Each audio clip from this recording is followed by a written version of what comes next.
kami ingin berbagi informasi terkait kasus yang sedang kami tangani.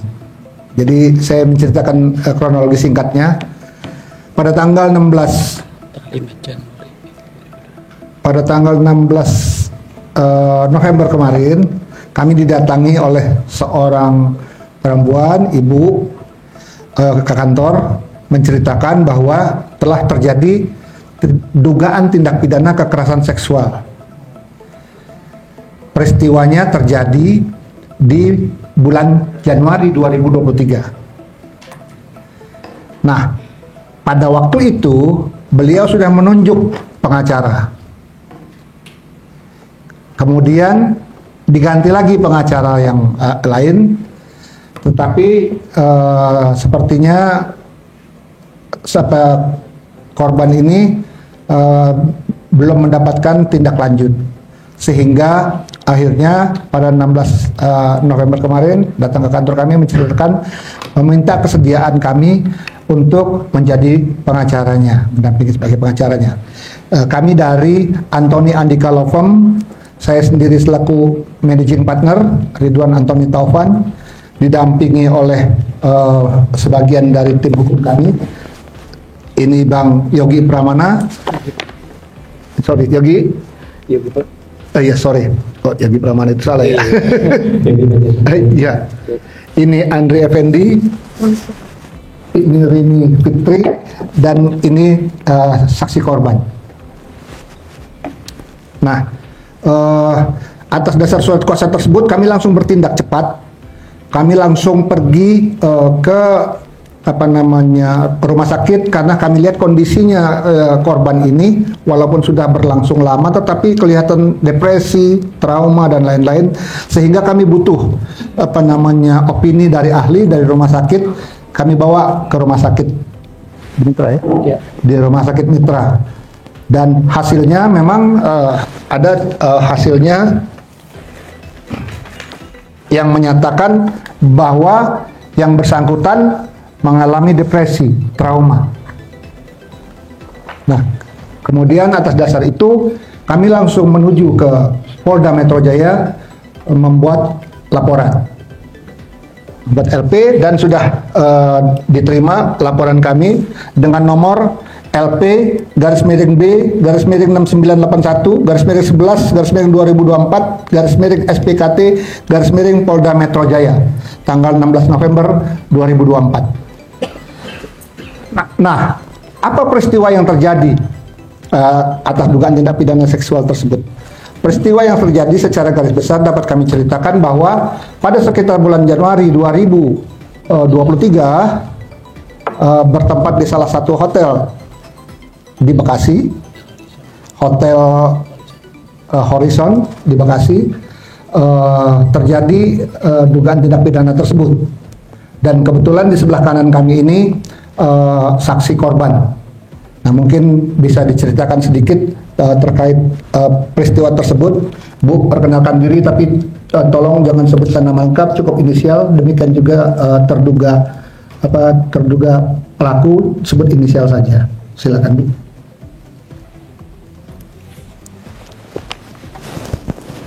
Nama inisial aja. Saya bernama inisial IL. IL. Ya.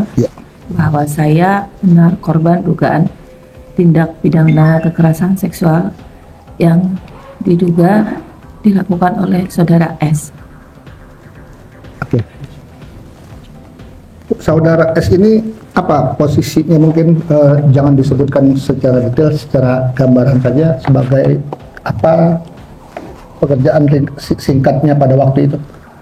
Ketua DPC 1 partai. Ya, di Jawa Barat ya? Di Bekasi. Ya, jadi dugaannya adalah dilakukan oleh inisial S yang merupakan salah satu petinggi partai saat ini. Nah, kenapa ini kami tetap membuatkan laporan, dan ini tidak ada hubungannya dengan unsur politik dan semacamnya, karena ini murni peristiwa pidana. Peristiwa ini terjadi di Januari 2023. Jadi tidak ada kaitannya dengan pilkada dan segala macam. Murni tindak pidana. Dan pasal yang kami terapkan adalah pasal 6B, pasal 6C, Undang-Undang Tindak Pidana Kekerasan Seksual, Undang-Undang Nomor 12 Tahun 2022. Ancaman hukumannya 12 tahun penjara. Nah, pada waktu kami membuat laporan ke Polda Metro Jaya, kami hanya meminta pasal tersebut, tetapi oleh pihak SPKT yang menerima ditambahkan lagi satu pasal, yaitu pasal 15. Pasal 15 huruf C yang inti isinya adalah ditambahkan sepertiga hukuman dari pasal 6B dan 6C tersebut, karena ada hubungan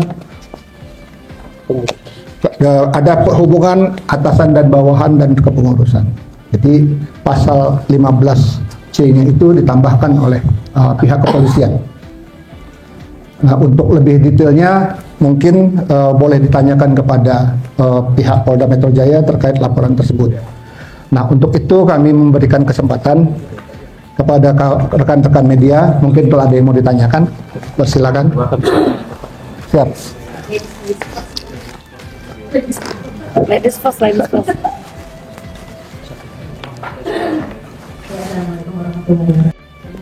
Kami memberikan kesempatan untuk melihat kronologis langsung dari sini. Mungkin perwakilan bisa untuk melihat ini adalah LP laporannya, di sini ada kronologisnya. Secara singkat. Silakan siapa yang mau melihat. Siap. Hubungan terduga pelaku dengan korban ini seperti apa? Kenapa tiba-tiba ada di lokasi? Baik.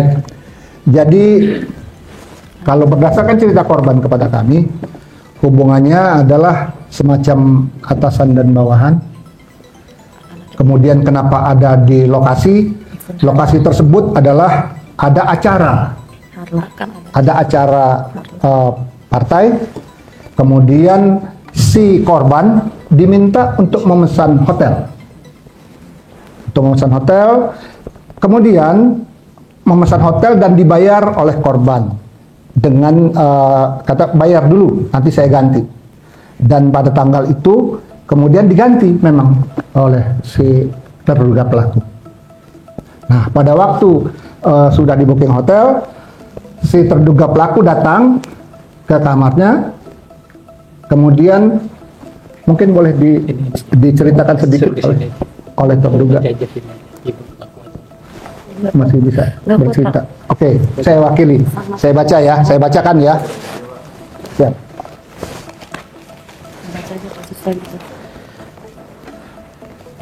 Jadi sesudah memesan kamar, terduga terlapor memasuki kamar hotel tersebut dan terlapor melakukan kekerasan seksual dengan cara menelanjang korban secara paksa. Kemudian ini ya. Jadi pada awalnya, saya ulangi ya, pada awalnya biar lebih detail, pada awalnya terduga pelaku duduk di kursi, ngobrol biasa, percakapan biasa. Kemudian menanyakan tentang kegiatan yang akan dilakukan besok. Selanjutnya terduga pelaku bertingkah aneh dengan cara duduk, pindah ke kasur, kemudian memeluk, meraba-raba, dan melanjangi korban, sehingga korban ketakutan, sudah berusaha menepis dan mempertahankan diri, tetapi karena tenaga pelaku terlalu kuat, sehingga terjadilah tindak pidana kekerasan seksual tersebut. Saya tidak bisa ceritakan detail, karena ini menyangkut kekerasan seksual ya, jadi memang ini delik khusus. Nah, kemudian kenapa korban juga akhirnya menyerah? Jadi dipaksa, ditindih oleh pelaku, terduga pelaku ditindih, dipaksa dan keluar kata-kata, saya tampar kamu. Pokoknya saya harus keluar. Jangan maksa saya lebih marah. tolong saya harus dikeluarkan. Ya, kira-kira itu rekan-rekan media, semoga sudah cukup puas dengan keterangan tersebut. Tapi apakah terduga pelaku itu dalam keadaan sadar atau memang dia dalam keadaan iya? Jadi kalau ceritanya pada saat dia datang ngobrol menanyakan kegiatan besok dengan lancar dan benar, seharusnya tentu dalam keadaan sadar. Ada pertanyaan lain?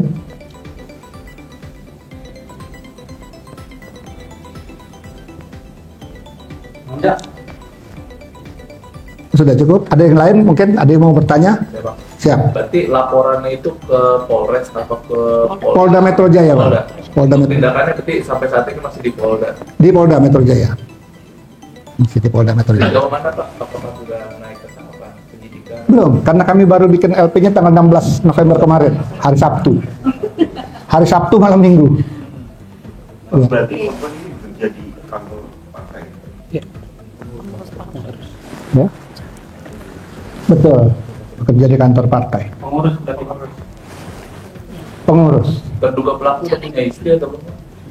Terduga pelaku udah punya istri? Sudah. Sudah.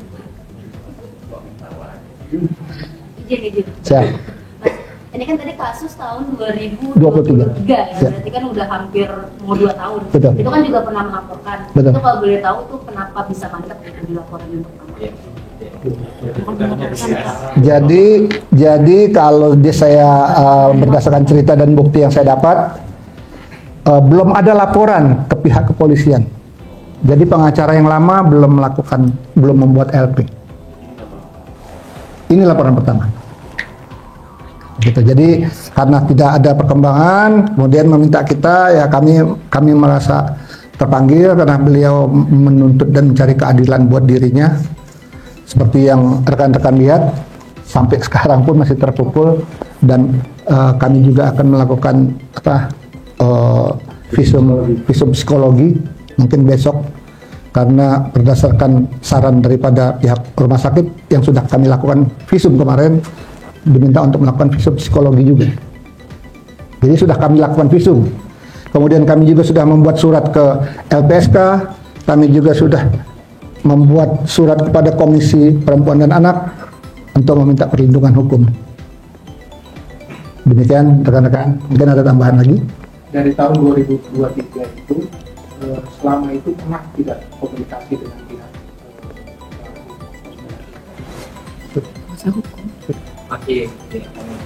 Masih komunikasi nggak dengan terduga pelaku? Kuasa hukum kamu. Oh, bukan, si terduga pelaku kan sebagai atasan. Satu tahun untuk kami dapat. Kalau komunikasi saya nggak mau sama di grup salik aja. Dia yang nggak mau komunikasi. Oh, jadi si korban ini tidak mau berkomunikasi secara langsung. Menatap juga udah nggak mau. Menatap pun tidak mau. Tapi sudah pelaku sendiri sudah mencoba untuk mengkomunikasikan atau untuk menyelesaikan Oh, tidak ada. Ada tuh kemarin itu. Oh ya itu dia bilang kalau katanya nafsu doang. Oh, ada apa namanya bukti. Iya deh Pak mau dijelaskan sebentar. Kuat jelasannya. Izin, memang mungkin kronologis kejadian saya nggak mampu lagi bicara. Hanya saja setelah kejadian di awal Januari itu,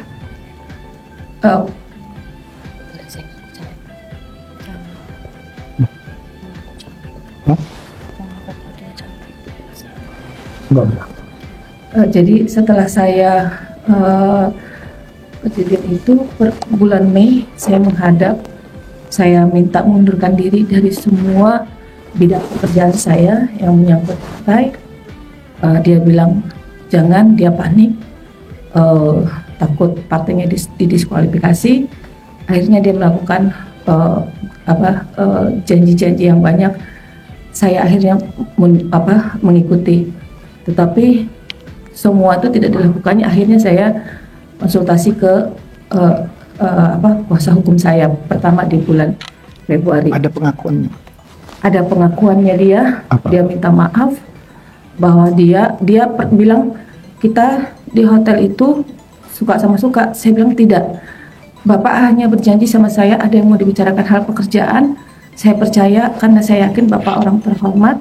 Bapak tidak akan melakukan hal-hal seperti itu. Mungkin satu lagi yang perlu saya tekankan kepada teman-teman, kalian ini juga pasti punya ibu, saudara perempuan.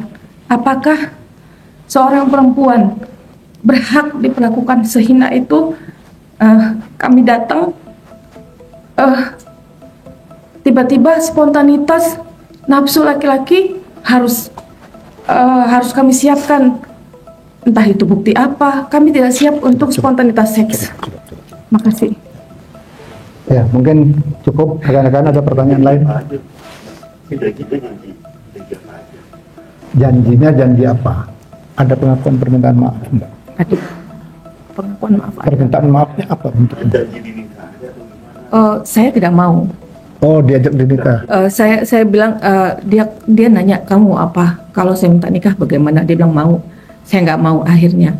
Tapi dia memberikan satu fasilitas untuk pekerjaan yang ada kaitannya dengan partai. Ada lagi pertanyaan? Saya rasa cukup, rekan-rekan. Terima kasih atas kehadiran rekan-rekan semua. Selamat malam. Assalamualaikum warahmatullahi wabarakatuh. Waalaikumsalam.